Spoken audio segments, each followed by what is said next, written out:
حضرت سیدنا ابراہیم ابن ادہم رحمہ اللہ کے پاس ایک شخص آیا، گناہ سے نالاں تھا، پریشان تھا، گناہوں سے بچنا چاہتا تھا۔ عرض کے حضور خطا کا ارتکاب کر چکا ہوں، کوئی طریقہ بتائیں کہ آئندہ میں گناہ سے اپنے آپ کو بچا کے رکھوں۔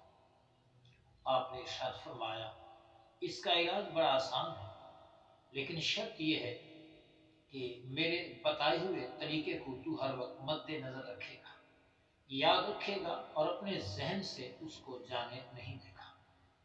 جب تیرے دل میں گناہ کا خیال آئے، جب تو معصیت کا ارادہ کرے، تو پھر اللہ تعالیٰ کی روزی سے اپنے آپ کو دور رکھو۔ رب کی روزی آپ استعمال نہ کریں، رب کے دیے ہوئے رزق میں سے نہ کھائیں۔ وہ کہنے لگا جب میں اللہ کی روزی سے نہیں کھاؤں گا تو میں کہاں سے کھاؤں گا؟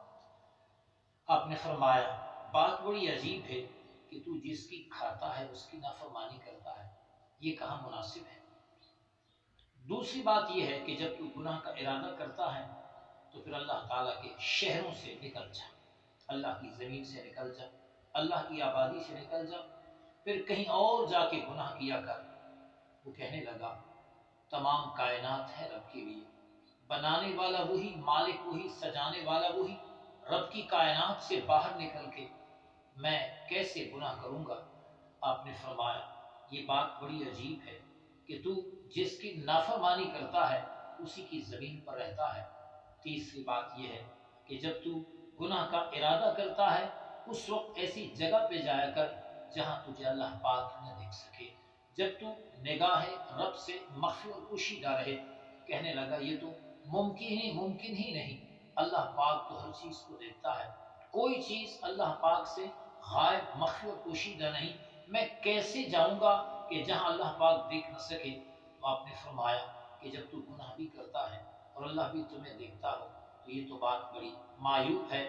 چوتھے نمبر پر حضرت ابراہیم ادہم رحمہ اللہ نے اس آدمی سے فرمایا کہ اگر جب تو گناہ کرتا ہے تو پھر یہ تصور کر، خیال کر کہ کل جب میرے پاس موت کا فرشتہ آئے گا اور میری روح قبض کرے گا تو پھر میں اسے روک لوں گا اور کہوں گا مجھے وقت تو ٹائم دو، میں عبادت کروں، میں رب کو راضی کروں، میں توبہ کروں، میں معافی مانگوں، میں راہ راست پہ لگ جاؤں۔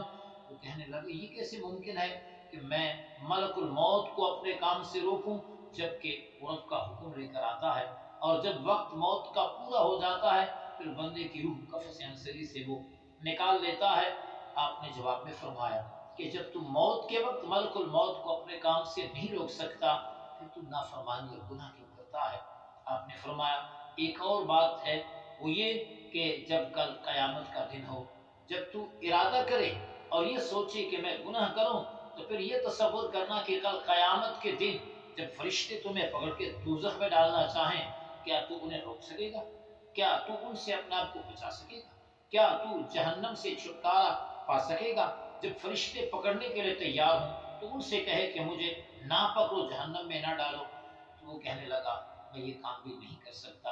فرمایا بس ان 5 باتوں کو یاد کر، دل و دماغ میں نقش کر، ان باتوں کو مد نظر رکھ، جب بھی شیطان تمہیں ورغلائے، جب بھی شیطان تمہیں راہ راست سے ہٹانے کے در پہ ہو، اور جب بھی شیطان تمہیں گناہ کرنے کا اشارہ کرے، وسوسہ ڈالے، ان 5 باتوں کو مد نظر رکھ۔